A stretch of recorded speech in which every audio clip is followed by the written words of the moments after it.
Welcome to another episode of the Obsessed or Not Interested podcast. Before we get into it, though, I wanted to do a proper introduction of the guest that I'm interviewing today.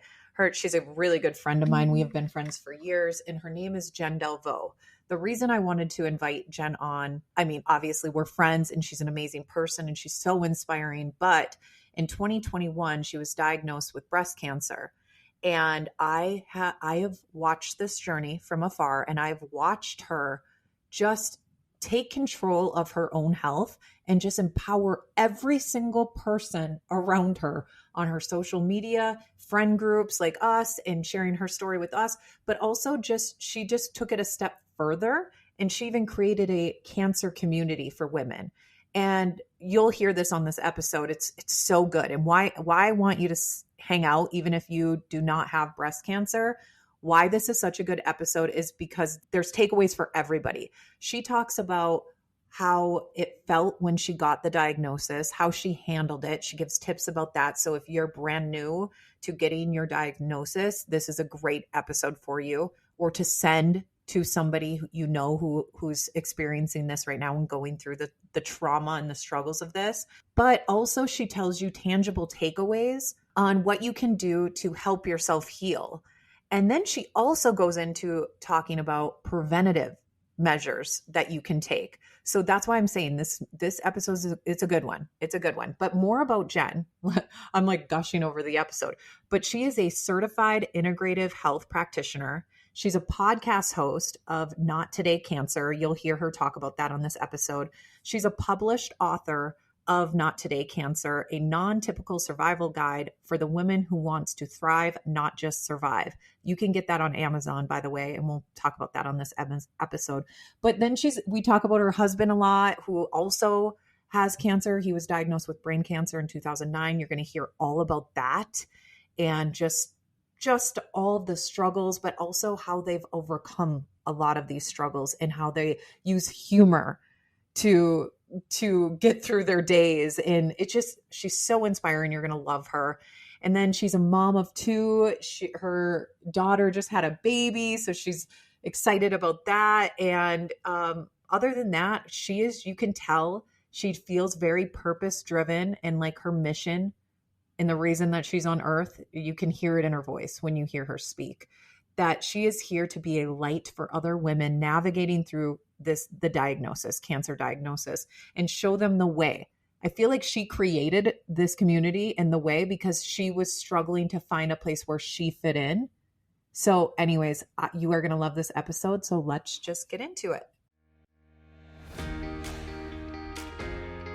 Welcome to the Obsessed or Not Interested podcast. I am your host, Mindy Wender-Querio, and I'm a small town go-to girl next door who is obsessed with helping others see more for themselves so they can thrive in all areas of life. I love researching all the things like wellness, mindset, relationships, you name it. If I'm obsessed with it, I get hyper-focused on it and I research the crap out of it, and then I share it with you. If those are things that you're also obsessed with, then keep listening and let's become new best friends. Hello, everybody. Welcome to another episode of the Obsessed or Not Interested podcast. And today I get to interview my friend Jen Delvaux. You guys I've shared her stuff before. We're so different in what we share because she shares a lot about healing cancer and I'm more of like healing autism, but it's like the same realm. So yeah. Jen, why don't you start off by sharing a little bit more about you?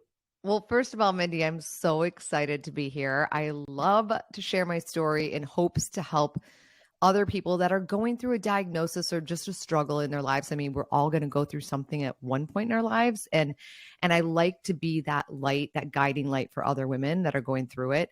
I remember when I was first diagnosed, I needed to see people in front of me getting through it in a really positive way. And that helped me so much. So a little backstory, my husband was diagnosed with brain cancer in 2009. So we know cancer. I already knew it when I was diagnosed, but that his roller coaster, it's been insane. He's gone through 3 brain surgeries, 2 rounds of chemo and radiation. I mean, there was a couple times where we really didn't know if he was going to make it, but he is a miracle. He is truly a walking miracle. He has grade 4 brain cancer. His last surgery was in 2019, and he just keeps plugging away, which is just insane. But that experience taught me so much for my own diagnosis, which was in 2021. And I remember going and getting that mammogram, my normal mammogram, and I was taking my little selfies. Don't forget to get your mammograms. And I got a call back. And they said, hey, we need to do a second mammogram and an ultrasound because we're seeing something. And I was like, okay. And I didn't worry that much. But the really crazy thing is she said, do you want to know which breast? And I was like, sure. And in my head, I was like, she's going to say my left. I know she's going to say my left. She's totally going to say my left. And she said, your left breast, even though I hadn't felt anything. So it's not like I had, isn't that weird? Wild. Yeah. So that I went in for that repeat ultrasound or repeat mammogram and ultrasound. And I just thought there's no way. The whole time I'm thinking there's no way, like there's no way husband and wife can both have cancer. Like that can't be possible. So I go get my mammogram and she's like, yep, we're still seeing it. So when you do have to do a repeat mammogram, it's kind of like this, at least in my area, you do your mammogram. You then, if they still see it, then you go to the ultrasound. And if they see something there that they don't like, then you see the doctor. So your hope is that you don't ever reach the doctor. So I do the mammogram and they're like, we still see it. So let's do this ultrasound.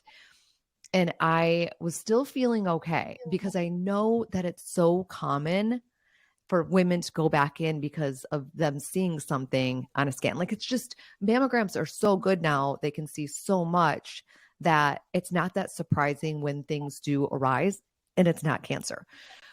But when I was back there in the ultrasound room, I just remember thinking, this is not good. Because I could tell she was in a certain area for a long time. And then she said, hey, I'll be right back. I'm going to go grab the doctor. And I was like freaking out. But I still thought, literally in the back of my head, I still thought, there's no way. Like, there's no way. Mm-hmm. Like, there's no way. And the doctor came in with like the saddest face. And he was like, hey, we're definitely seeing something. So you're not feeling anything? I'm like, no. And I'm like, and he said, we are thinking this could be cancer. So we need you to come in for a biopsy. And I was like, okay. He's like, do you have any questions? I'm like, nope. I just wanted to get home immediately. And this is the crazy thing, Mindy, is my neighbor right next door, literally, I was throwing a party for her for completing radiation the next week. Is this wild? 3 of us in a row. That is wild. Yeah. So I called her and she was like, well, at least they didn't call you back for an immediate biopsy. I'm like, true. And then I get home and I'm sitting with Darren and Drew and I get a phone call from the nurse and she said, hey, we need you to come back ASAP. We need you here first thing tomorrow morning. The doctor looked at everything again and we are pretty sure this is going to be cancer. Literally, my world just stopped. Like at this point, now I knew it was not good. And I just was a mess. I was a mess. I cried and cried and cried until I had no more tears. I always wear lashes. They did not exist anymore. Like it was just like, I let it all out. I remember Darren, and not that this was probably the right thing, but Darren was like, serve me wine, which did help in the moment. And I just cried it out. And, you know, it was the hardest, most scary thing I've ever heard in my life. In fact, I didn't even know for sure yet, but I knew. You know what I mean? Right. Like I knew. Right. That fear, that unknown too, before you head back in.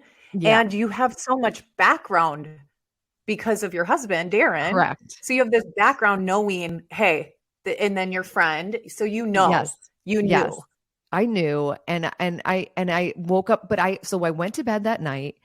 And I know we'll maybe talk about the morning routine in a little bit, but I woke up that I am the type of person just like you, Mindy, where I'm like, okay, I had my cry.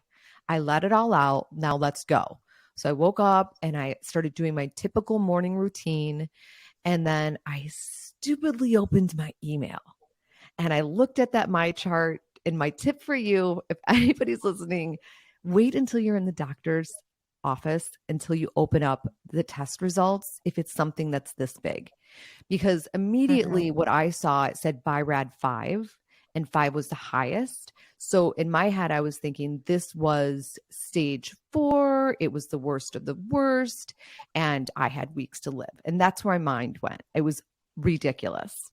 And what that BIRAD 5 meant was that this is very likely cancer. That's all. It didn't mean anything about the staging or grading. So that's why our minds go to the craziest places. So when it comes to reading my charts and then Googling it, I really recommend waiting until you talk to the doctor.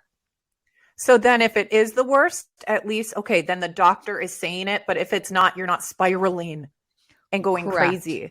Correct. Which I was. So wait, when you were sitting there and you got the news, you were with your son and your husband, right?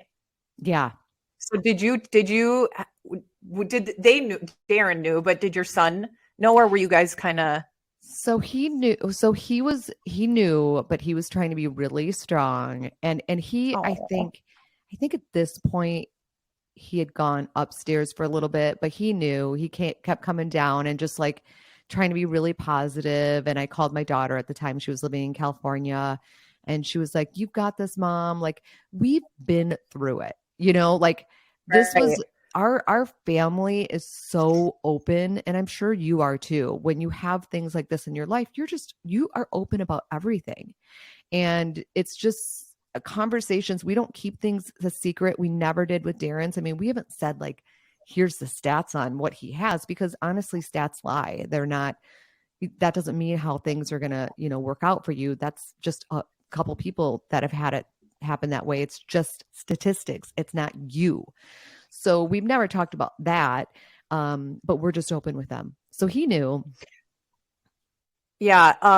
That got me emotional. I've had goosebumps like our whole convo so far. Oh. We're like, I don't know, 8 minutes in. So this is going to help so many people. So I know, again, this is different, but I have the same situation as in I had to go to the doctor, hear that Lily was diagnosed with autism and all that kind of stuff. And then you had this. So we cry it out. And sometimes I just want you guys to know it's okay. Did you hear her? She cried. She cried it out. When I found out Lily had autism, I cried it out. But then it's important to not stay in that place. So how did you go from, I mean, again, you're just that person, but how do you, I know if you guys don't follow Jen, please do. She'll share how you can follow her, but she has like a whole freaking community of women that she is just like a light in their world and guiding them through first hearing about it, what to do, first step. So we're going to talk about this on the episode, but how do you coach your community of women to go from that place that it really kind of feels like you could hang out there for a long time? How do you get them over the hump? Yeah. I mean, first of all, it is so important to get out all the emotions, like everything. You can be mad, you can be pissed, you can be the why me, you can be angry, you can be so sad, you can be devastated. Like, you have to feel it all, and you don't want to try to block that, because I truly believe that if we don't let it out and let our feelings out, those emotions become stuck energy, which then can be further dis-ease within the body. So you've got to first process all the emotions like we just talked about. And then you've got to come up with things in your life, like tools that are going to help you through these moments. So for me, when I was feeling that extreme panic, I didn't know, and that's not like me. And I didn't know how at one point I was going to drive myself to the hospital to get this biopsy because I was so scared. And we were in COVID times. So it was just me. And I was like, oh my gosh, maybe I just have Darren drive me and he sits out in the parking lot. Like, I didn't know what to do. And that was when he still had a driver's license. He doesn't have one now. But so I all of a sudden just grabbed my phone. And I downloaded an app. I searched on the app's meditation and I downloaded Unplug. And that meditation app has been with me ever since. So you have to find tools that help you. And I did this one, I will never forget it. I did this one meditation. It was called Your Superpower Calm. And that meditation stuck with me my entire like treatment. It was the first time I felt calm. It was the first time I was like, okay, I can do this. So during what I always preach is meditation. That is like your number one thing, because our bodies are in such a state of fear, and we need to bring down the panic into a calm state, which is with meditation, and then also breath work and like working on different breath work exercises. I love the box breathing, which I'm sure you know. It's that inhale for 4, hold for 4, exhale for 4, and hold for 4. And just that alone can bring so much calm and peace into your life. And so it's coming up with things that will bring you calm and peace. I think you have to journal. You've got to write out what you're going through, even the hard times. Like, I'm so happy I wrote it out, because I have a book now that I pulled from that journal and plugged in a lot of the journal entries in my book. But it's just so powerful to get it all out, all the emotions you're feeling on paper. And then find somebody who's going through it a step ahead of you. And now everybody's not going to be your personality type. Like, there was some podcasts that I listened to and I was like, that's not my person. That's not the direction I know for me that I want to go. And then I would find somebody who was, and that's really helpful. And this is why I built this community, because now I have women join my community because all this is there for them. But just working on personal development, learning about what you're going through, but maybe not learning all the things. You know, I think people think like, oh, I need to Google it all. No, you don't. I actually know one woman who I interviewed on my podcast who still to this day does not know her diagnosis. She has huge, she has huge anxiety, and her husband decided he knows. She doesn't know. She just did the treatment, but she has no idea the stage or grade. I think protecting your mind is super powerful. You almost even have to let the people know around you, like, hey, I don't need to know about your mom or your aunt or friend that died of what I'm going through. It's sad. My God, I know. But yes. Because people, they're not trying to be mean. They're trying to relate. They're trying to say, I get it. But that's so hard for somebody that's been diagnosed to then hear about somebody who did not make it out of what you're going through.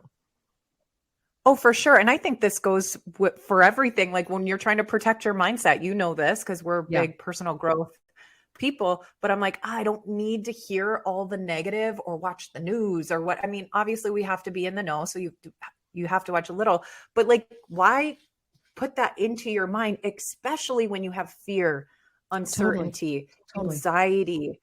You don't, and I don't know, I'm sure you talk a lot about this in your book, I'm sure you talk about it on your podcast, but I feel like, don't you feel that anxiety and fear can make you more sick? Oh, 100%. I mean, everybody that I've interviewed, and I've interviewed a lot that have gone through a cancer diagnosis, there was always stress in their life prior to their diagnosis. 100%. All of us. So I really think, I mean, there's a lot of factors that, you know, it's interesting right now. People assume like, oh, well, I won't get breast cancer because I don't have any family members. 90% of breast cancer diagnoses, or however you say that, are not related to family. It's environmental. That's really that's sad, but it also gives us a sense of control. You know, when we exercise, that's the other thing I had to do. My morning routine has to consist of moving my body. I mean, the stats, it's a 55% reduced risk of recurrence when you're doing the minimal guidelines that the Cancer Society puts out there. Like, it's like 25 minutes a day. Like, that's it. 55% reduced risk of recurrence. Like, that's mind-blowing. That is mind-blowing. And you want to know what? That goes for other illnesses as well. So you're just, even though, you know, okay, maybe you don't believe that it's going to make an impact, it's going to help you in all areas. It's going to help your mindset. So, wow, that is so cool. There's so much controversy out there in all areas, like the diet, like all the things. There's so much controversy. It's insane. Like, you can find one extreme to another in every single topic except exercise. Everybody agrees that exercise is so important for longevity, for your life, for your mental health, to help with, dis-ease, like all the things. And I remember people said to me, well, wait a minute, you're fit. You were already into fitness. So what's the point? You got a diagnosis. I'm like, oh my gosh, there's so much more. I really think that my diagnosis woke me up with my nutrition. I was like the type of fit that was like trying to fit into the skinny jeans. And I was just eating to get in protein. I didn't look at like the ingredients, and the way I eat and what I put into my body and the way I exercise even, and my stress, all of that has done a complete change, everything. Wow. I mean, so there's blessing in the struggles that you go through. I feel like our entire family, I mean, I was using Tide laundry soap. I was eating, like we were eating whatever. And Lily's diagnosis is what literally put me, I didn't know anything until that. So that can be if you're looking on the bright side, like Jen does, that's one of the positives about this, that it could help in other areas, because it's like that wake up call. And by the way, just side note, her book is called Not Today Cancer. So I highly recommend getting it, because here's why that she just mentioned, that I just wanted to make sure I mentioned this, is that I remember going through, and by the way, I'm not trying to compare these two at all. Oh, it's fine. About autism or cancer or whatever it is. I'm just saying, for the listener, it could be you're probably dealing with something in your life right now. So you can pull what Jen is saying and take her tips and apply it to your life in whatever area, because we all have struggles, right? So, but the thing that you were saying is, I did not do that journaling that you're mentioning.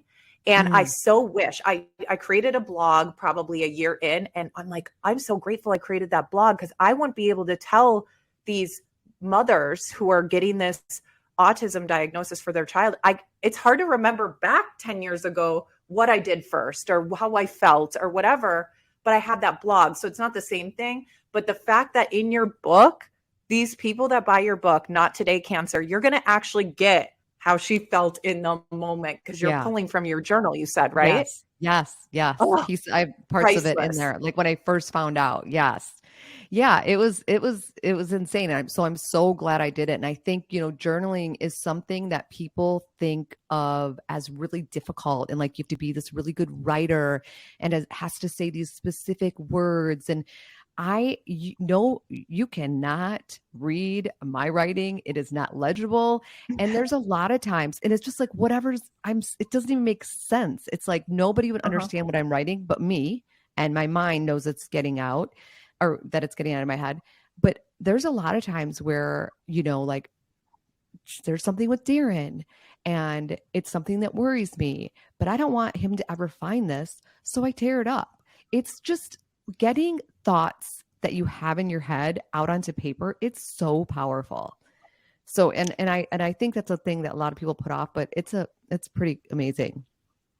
So what if you were feeling in the moment that morning in your journaling, or at night, whenever you do it, and we're going to get into your morning routine in a second here. What if you were feeling those fearful things? I know you said for your husband, Darren, but what if you're feeling that? Do you journal it just to get it out? Like you said, getting things out, or do you not want to focus on that? That's a really good question.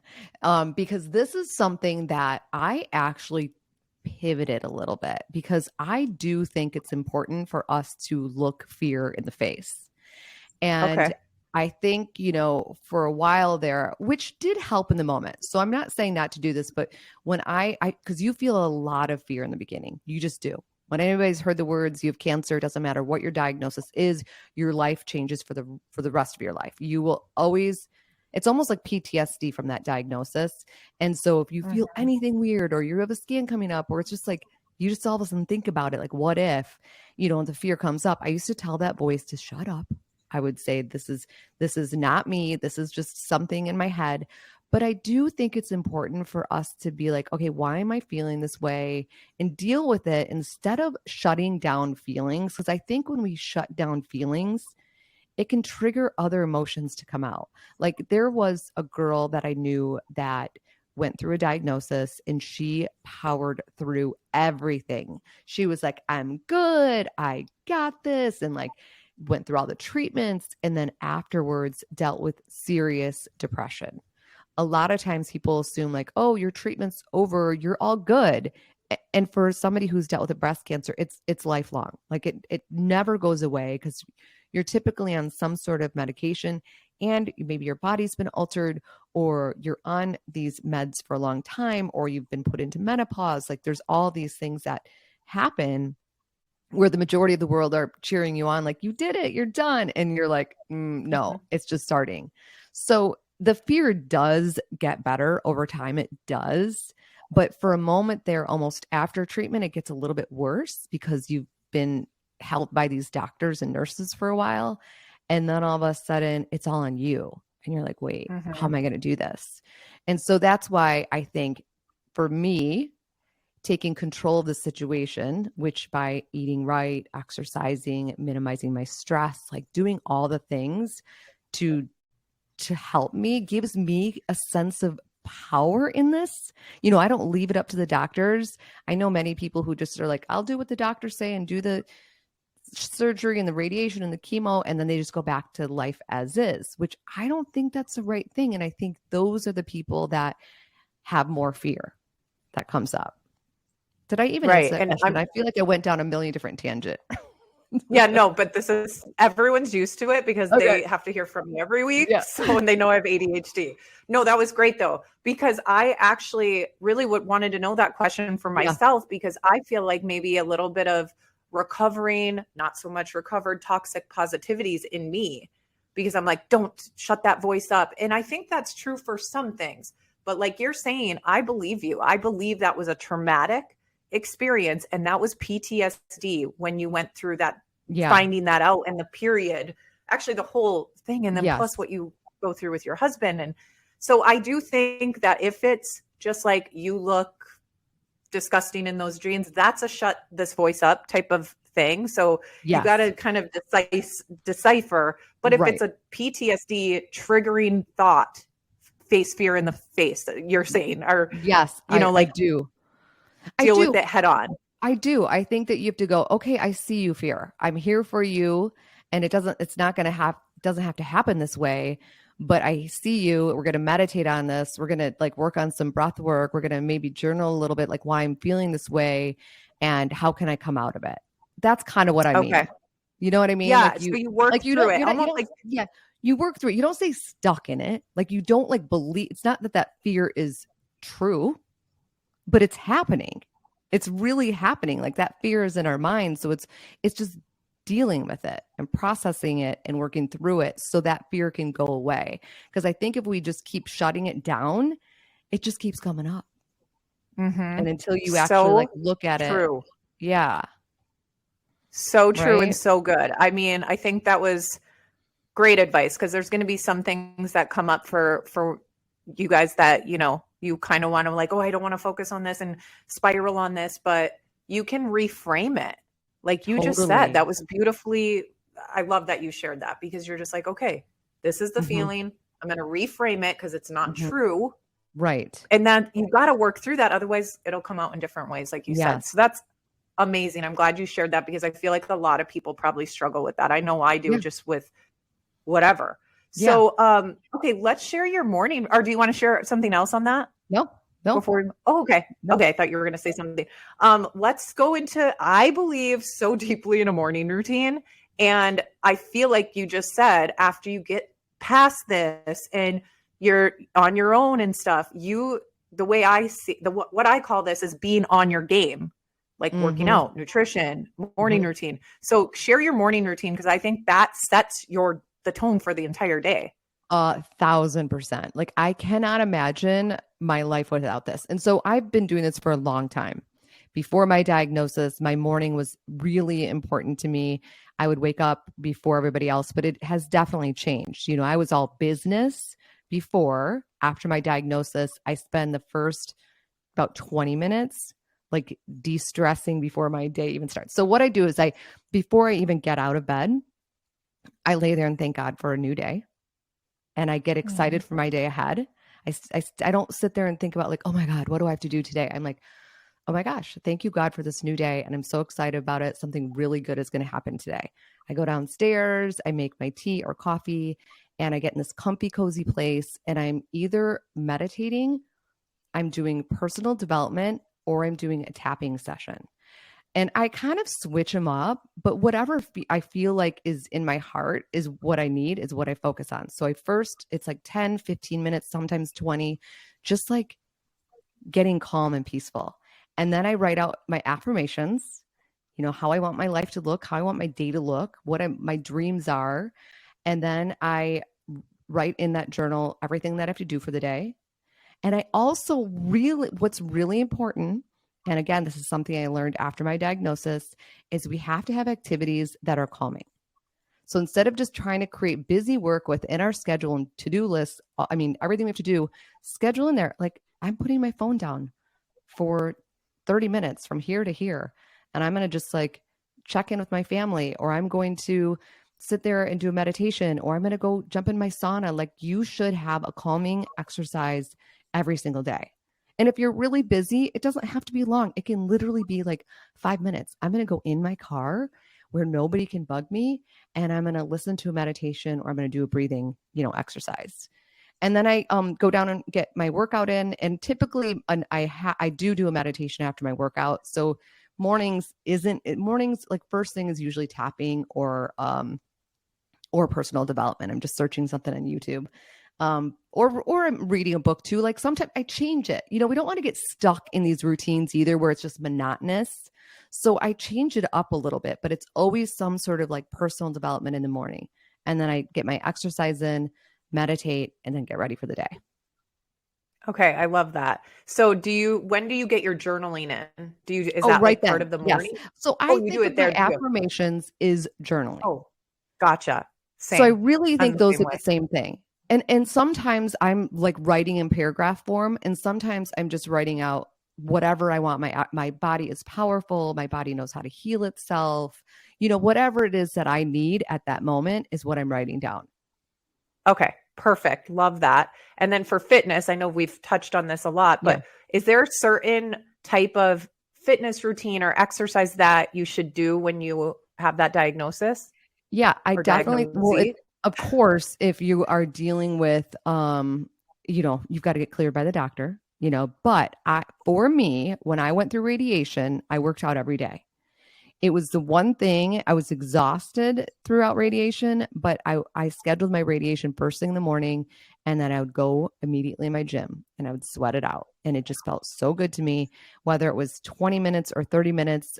Sometimes I would get in just as much as I could. Sometimes it was rebounding, or like moving your lymphatic system is so good. And then I would just lay there in meditation. But yeah, workouts, like everything. Oh, but it should be also gentle, a little bit more gentle, a little bit more kinder. Okay. Like, I remember thinking in the beginning, I remember thinking like years ago, walking, I don't have time for walking. Like, what a waste. I want to get in like a run or like a killer workout. And you just have to be kinder to your body. So I walk a lot. I hike. I do Pilates. I do yoga. Right now, I am doing a lifting program. It's a little bit more aggressive, but that's okay. This is what I want to do right now. I listen to my body, though. And I don't did you do that before? No, I just followed whatever the program said. Okay. So now I create, right? So now I create my own schedule based on so I'm doing Dig Deeper right now. And that's too much for me, because I don't like lifting the 5 days in a row that he has. So I like to break it up, and I know my body type, and I know that if I just keep lifting over and over again, I'm going to get inflamed. And when you're lifting, you're creating a cortisol in your body. And when you're diagnosed, you want to like minimize that. So in the beginning, you want to do like just lighter workouts. Okay. So that's so good to know. And if you think about that, you want to reduce inflammation. So that all makes sense. To do something like, and listening to your body. Cause like you just said that, like I listen to my body. I'm like, wait, did she do that before? Cause I don't do that as very well. I've come this past year. That's my goal. Rebounding, listening to my body, adding in those things, walking. I was like you, I'm like, dude, no, I got to get like a turbo hit in before. I can't just waste my time of walking. Right. Totally. And now I love walking. And the other thing, there are and you, if somebody's listening that's newly diagnosed or diagnosed with something and you're like in the thick of it and you hate that I'm about to say this, I get it. Cause I remember Darren would say, oh, but cancer's a blessing. And I'd be like, no, it sucks. And that's where my head was for a little bit. But now I look at it as such a blessing because it's incredible. When you look around outside, I'm looking outside, it's snowing right now, and you see the world through a new set of eyes. It's like so beautiful. Everything is greener and like crisper, and the sun and the clouds. You just see everything so differently. And that's the gift. It is a gift. And you know what? I had goosebumps when you said this about I think you were talking about your morning routine, and you said the first thing I do that I didn't used to do, but I do now, is I thank God for another day. And that gave me goosebumps when you said that, actually, because I thought to myself, wow, what a blessing that you now wake up every single day. Thank you for this day. We all can learn from that because we take it for granted. Totally. You know? I mean, I got so much more spiritual after my diagnosis because I needed to have an understanding of everything, of just like life. And me getting more spiritual helped me so much because I've always had this fear of death. And I hate to even talk about it, but I did. Like Darren has, my husband who has grade 4 brain cancer, we have had open discussions about his diagnosis, about, you know, if he doesn't make it, like what he wants, what his wishes are. And the thought of me having that discussion overwhelmed me. And I never want, you know, I'm invincible. I'm going to be here forever. I never would have wanted to think of me not being here, but it makes you think about all that. And it makes you like, go, okay, all right, I'm not so scared of it anymore. So it is kind of wild how this opens your eyes and makes you more fearless about life. I agree. Weirdly. And I think it is weird. It's wild. It's a wild thing because if you think about this, you're getting this information. I think that a lot of people that will listen to it will probably be like a newly diagnosed person. But like you get this, you're in that fear, you're in that uncertainty, you don't know where to turn. But if you turn to spirituality and God, it just makes you, it literally removes the anxiety and fear from your body when you have that, you know, higher power, when you have God and know that he has you in the palm of your hands. It's almost like, it's amazing. I'm so glad that you shared that because I think a lot of people put that maybe last because it's not like a task to do. Right. It's giving power to somebody else. Yeah. Yeah. Good. I love that. Thank you for sharing that. Okay. So I wanted to, I feel like nutrition you're so passionate about it. So what are you again certified in? Aren't you? Well, I'm an integrative health practitioner, but I'm not a nutritionist. So I like to make that very clear. I'm not a nutritionist, but and some people are torn with this too. I like to think of when I was diagnosed, what was I doing prior? Like, why did this diagnosis happen? And a lot of people like don't want to think that because they don't want to think that they did anything wrong. But for me, thinking that way makes me go, okay, this gives me some control over it. You know, like if it was just because it's your cells, like they're screwing up. Your cells are like messing up. So that's basically what it is. But why is that happening? And, you know, we live in this environment where it's not great. The air we breathe, the food we eat, all the processed food, like all the junk. So when I was first diagnosed, I was almost like an animal. You know how animals, when they get sick, they refuse to eat? That was me. I was scared to put anything into my body because I knew what I was eating had to change. And I just started looking into things, and I have been mostly whole food plant-based. I mean, 9 times out of 10. I mean, most like once in a while, if I'm like on vacation where they've got really good wild caught fish, I'll have it. But typically I am whole food plant-based. I do not do the fake meats. And I don't think you have to go that extreme. But I know that prior to my diagnosis, I was eating basically meat for every meal. You know, I was eating not enough fruits and vegetables. I was not focused on fiber. And I really think fiber is so important, especially for women, because what fiber does is binds to that excess estrogen and helps you get it out of your body. And, you know, we focus so much on protein, which if you're eating enough of the right foods, you're getting enough protein. It should be like, how much fiber are we getting? And women at the very minimum should be getting 25 grams, but that's not typical. People are like getting way less than that. Somebody with a diagnosis should get 35 grams plus. Wow. Which is a lot of fiber, Okay. but I feel so good the way I eat now. So good. You do. You notice a difference. Yeah. Oh, I don't know if I got this out right. The only thing I don't believe in is fake meats. The fake chicken, so there can be a lot of unhealthy vegans. It's all about like, if you're buying a bunch of packaged garbage, so all you have to do is look at the ingredients. If this ingredient list is a mile long and there's words you can't pronounce, put it back. Like, that's my motto. Like, and I really do cook most of my food. And I just have known there's the biggest difference. I love the way I eat. Like, I remember, sorry. Keep going. I used to swear off like bread, whole food, or like whole grains. I used to be like, no, I'm not eating that. It's bread. Oh my God, I eat it every day. Okay, so like you're describing my diet. It's good. Wait, no, I mean, I eat a lot of meat. I'm you before 2021, because I'm like, Joey just said, well, let's just have salads. I'm like, but what's our protein? Like, my mind goes to like, okay, that's fine, but we need a protein. Yeah. So that's what my mind. So protein is good, but and people always ask me, how are you getting enough protein? Oh my gosh, I get so much protein. Protein comes in vegetables.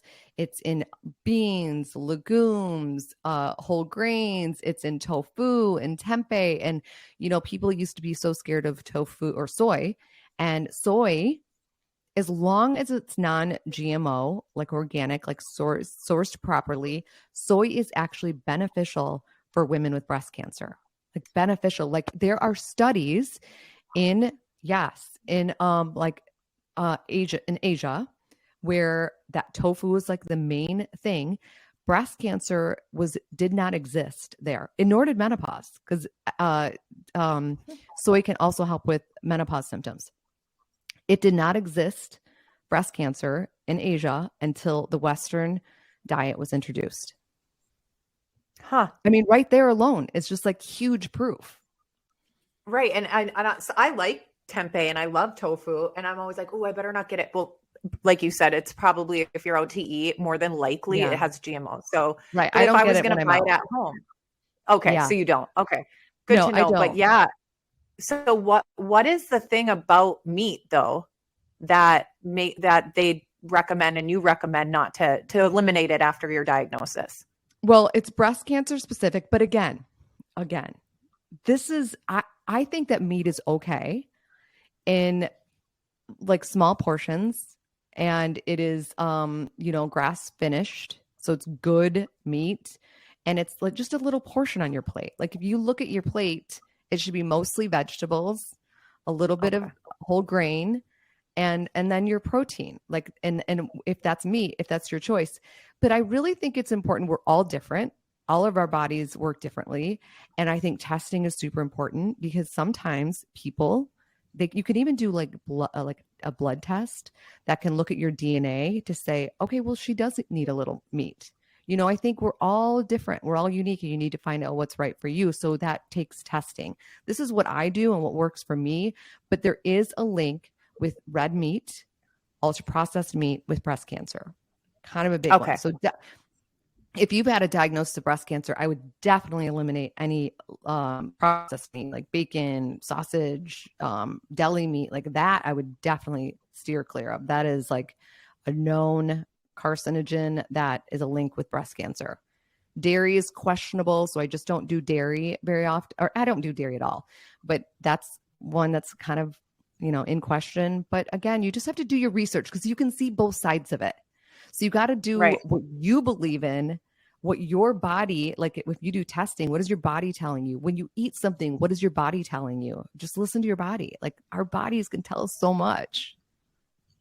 Yeah, that's so true. And also, like, test it out for, what do you say, like 30? Would you notice a difference in like 30 days? If they did that for 30 days, would they be able to tell if this is for them or against? Plant-based? Well, the Yeah. thing about being okay, so one thing that I always recommend is increasing your fiber intake. And with increasing your fiber intake, you're going to have some stomach issues. It's just how it goes. If you're not used to having fiber in your body, you're going to have some fiber issue or some stomach issues. But that goes away, and I recommend you can, I mean, if you can, I know it's extra money and insurance doesn't cover it, but if you can get like a food sensitivity test or like just some testing done to understand how your body works, it's really helpful. It's very I couldn't eye-opening. agree. Yeah, I Yeah. couldn't And agree there's, more because I have two kids on the spectrum and I couldn't do exactly what I did for Lily. I have to do complete opposite with Hudson because they're two yes, different kids.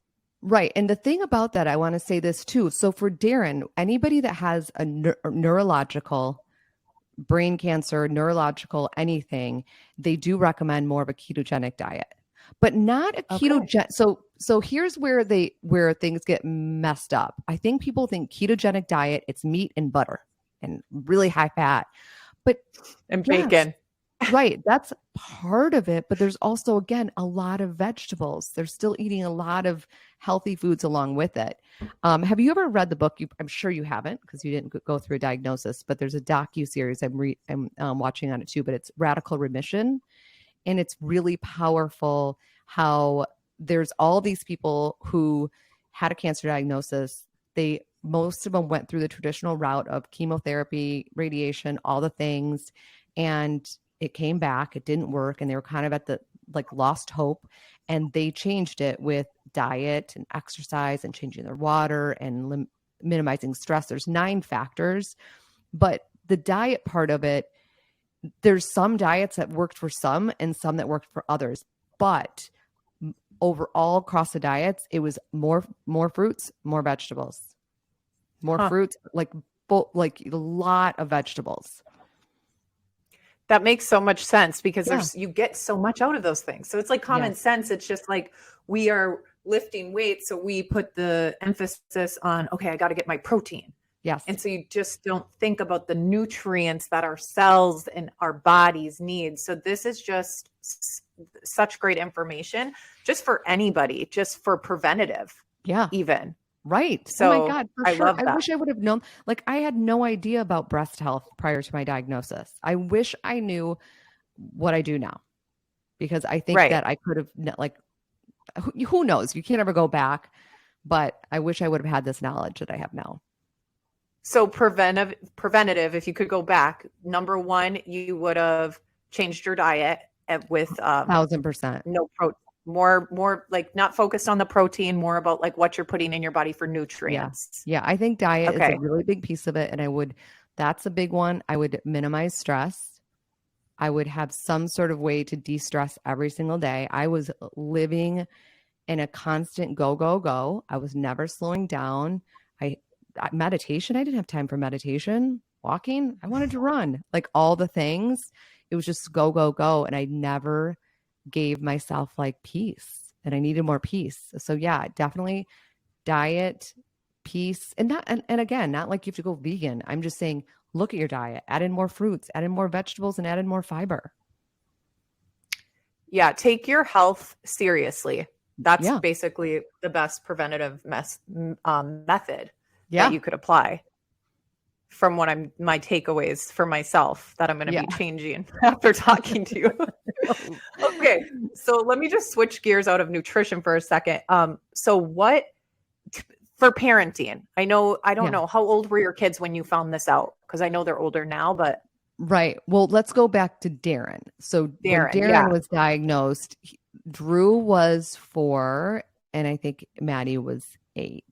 So here's what I think is really important when talking to your kids. I think it's really important to be honest and open and not be secretive about it, because kids can tell, they hear you on the phone. You may think they're not listening, but they are.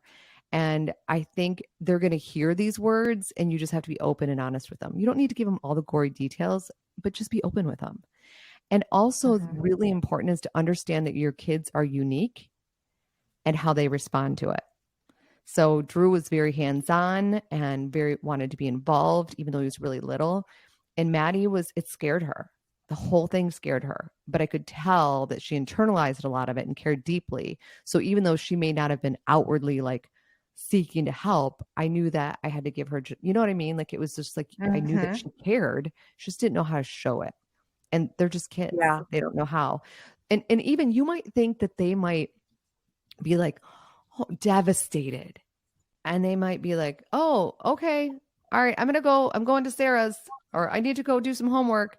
And you're like, wait, that was their reaction? You have no idea what their reaction is going to be, and you have to be okay with their reaction. What the kids want is your life to be as normal as possible. So trying to keep the routine as normal as possible is the best advice I can give. Yeah. I love that. I love that. And then I know something about you and Darren is you guys always bring humor into it and like make light of things. And I think your kids probably feed off of your energy and your sense of humor and like, oh wait, they're making jokes about this. It's not as heavy for them. Right. Maybe. That you have to laugh through the crazy. I mean, when you're diagnosed, things don't go as planned. You know, there's issues at the doctor's office or who knows what's going to what happens. And Darren and I have learned to just laugh through the crazy and just don't take things so seriously. I mean, that goes for life. Like, just don't take life so seriously. Like, have fun. Yeah. We're here. You guys have to listen. Oh, sorry. Go ahead. No, you're good. I was going to say, have to listen to their podcast together because Darren's on her or it's your podcast together. It's Not Today Cancer, right? They're both the same, the book and the podcast. Yeah. He is. So like Darren has brain cancer and he doesn't remember and he's just sometimes inappropriate, but he's so funny and just it feels good to others, I think, to listen to us because we're making light out of it. Not light. I mean, we're real too, but it doesn't feel so heavy. And I think that's important. I know, like when I was diagnosed, I said I found these two girls on a podcast and they had both gone through breast cancer and they were like laughing at what they were going through. I was like, oh, like I can do this. If they're doing it, I can do this. It just makes it like possible. I can't imagine like there's some people who keep it a secret. They don't want to tell anybody. I'm like, gosh, I can't imagine being alone in this. Like that would be the hardest thing. Yeah. Carrying the weight of the world and you just would feel you wouldn't be yourself in everyday life. Yes. Holding on to that. I know. Yeah. I love you and Darren, how you just, you guys are just hilarious. You're so cute together and just, it makes it feel okay to other people. You know what I mean? Like, okay, I'm going to be okay. You know what I mean? I don't know. It just makes it feel real and authentic and genuine. Plus you're sharing tips. So definitely make sure that you subscribe to their podcast. You're going to want to do that. Okay. So speaking of Darren, let's talk marriage. So you guys are unique because you both have the diagnosis, but like for somebody maybe, well, first of all, what are your tips, how you guys keep your marriage strong throughout these life challenges? But like also if you were, because you were the person that didn't have it when Darren did. So maybe you just share a little bit about that, both scenarios. It was, I mean, we've gone through major role reversals, like a lot. So when he was diagnosed, you know, we had to, especially not necessarily after the first one, but first surgery, but after the second one, which was about 18 months later, it was in 2011, he struggled a lot and he was on chemo for a year. And our marriage turned into a caretaker patient role for quite some time. And I remember I was with both of our friends, Shalene Johnson. I was with her in California and she was like, I was telling her about it and she's like, immediately got me into an EMDR therapist because we just lost that love, that in love feeling. I loved him. Oh my God, he's my best friend in the entire world. But our roles changed so much that I couldn't see us in like a romantic way. So I went to therapy and then I was open and honest with him. And he's been open and honest with me and we started dating again and we were able to change that. And then the interesting part when I was diagnosed, you know, your body changes a little bit and your breast just tried to kill you. Something that's supposed to be a sexual thing no longer feels sexual anymore. And Mm-hmm. it's something that I had to process and get through. But I think the most important thing is being honest. I told Darren everything. I was like, this sucks. Like, this does not feel good to me right now. And I don't, also being put on hormone blocking meds and forced into menopause, you're like, nothing really sounds good. But you Yeah. get there. But it takes open conversations, open dialogue, being truly honest with each other, seeking therapy, dating, like not taking life so seriously. Like we don't. We've learned so much about life. So yeah, it takes work. It's not always easy. Yeah. Cancer diagnosis can really, and any diagnosis can, even with you, like dealing with a child with having like autism, like a diagnosis of any kind, it affects your relationships differently, and it can Mm-hmm. impact them. So yeah, it's working through it. Got to do the And work. so did you guys have to actually start scheduling those dates and like making an effort into that area of your marriage, like both of you as a team? I had to allow him to take the lead because for, a year and a half, I was the one that was in charge of everything. He counted on me to take care of him. And I had Mm-hmm. to step back and allow him to like take me on a date. You know what I mean? Like he wanted to be back in charge. Like it was for so long that I was in charge of everything we did. And when I released that, I could see him in a different light. And we just started, having fun and dating again. And it works. It Yeah, can and I work. think that's good. Think that's good for the man too, because he's Yes, probably was so hard for Darren, but totally. he had no choice to Right. give up that role. Mm-hmm. And so it probably felt really good even for his masculinity to be like, hey, I'm going to take my bride and take her on a date and I'm going to Yes. plan it. And then it feels also good for you.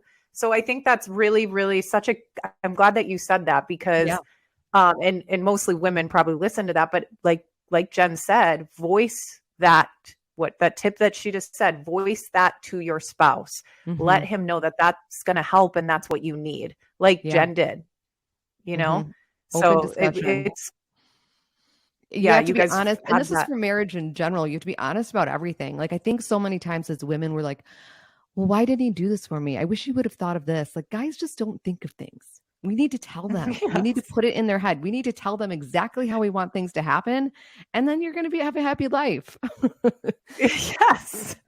Oh my God. So true. So true. And don't ever swear off therapy. I love that No. that Shalene, Yes. I love Shalene. She's like, this is what you're doing. She Yeah. gets you into EMDR. I love that. So, Yeah. but yeah, I mean, I think we sometimes can be, I know for me, I don't know, probably 6 years ago, I was scared to go to therapy. It's uncomfortable, Yeah. but sometimes Feels it's, so I mean, good. after you get the first 2 sessions, then you Yeah. feel better. I feel like it's Yeah. just scary at first.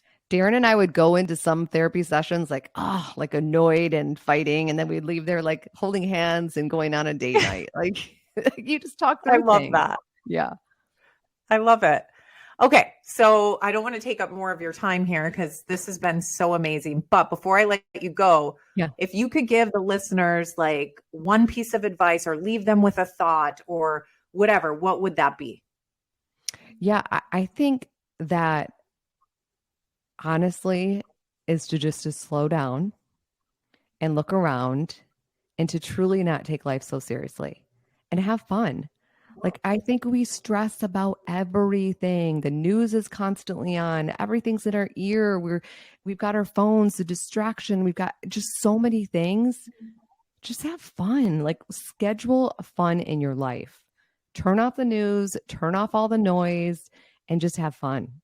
Because that's what we're here for. We have one life to live, one life, and you think you're in it and it's like forever. It's not. It's quick. And you've just got to make the best of it and have fun. Oh, I love that. I think that is universal to Yes. every single Yes. person that's listening to this. I mean, we all need that. We all need to slow down.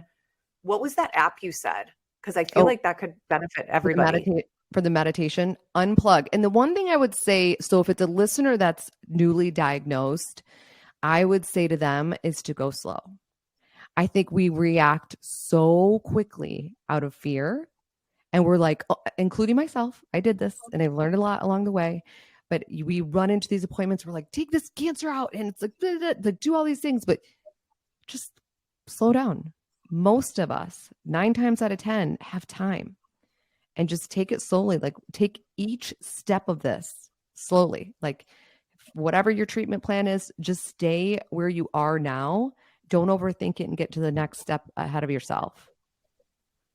Okay, I love that. Such great advice. This was So an fun. awesome conversation, and I'm sure the listeners, I know I got so many takeaways, so I'm sure the listeners are just going to love this. But before I let you go, can you just tell everybody where they can follow you and all the things? So I'm on Instagram mostly. It's Jen Delvaux, JenDelvaux. And then I have a website, jendelvaux.com. I have a cancer community. My book is on Amazon. My podcast show is Not Today Cancer. So yeah, I am out there. Yeah, it's Not Today Cancer. That's her book and her podcast. So make sure you go subscribe to that. And then her book is on Amazon. Yeah. Okay. Thank you so much for your time, Jen. This was so lovely. So fun. Seriously, thank you so much for listening to this episode of Obsessed or Not Interested podcast. I love connecting with you on social media. So if you guys want, please shoot me a DM at either our podcast Instagram, which is at Obsessed or Not Interested, or even my personal Instagram, which is at Mindy Wender. I check them both, so either is fine. Oh, and truly, if this has helped you even 1%, if you could do me a huge solid and leave me a rating and review, that would mean the world to me. When you guys do that, here's why I really love it. It's because it helps the podcast be able to reach more women who want and need this. So truly, that is like the best compliment you could ever give me, is just leaving ratings and reviews for this podcast. Anything that I talked about in today's episode, any links or resources, you will find that in the show notes. Thank you for listening to today. Can't wait to chat more in the DMs, and don't forget to tune in next Tuesday.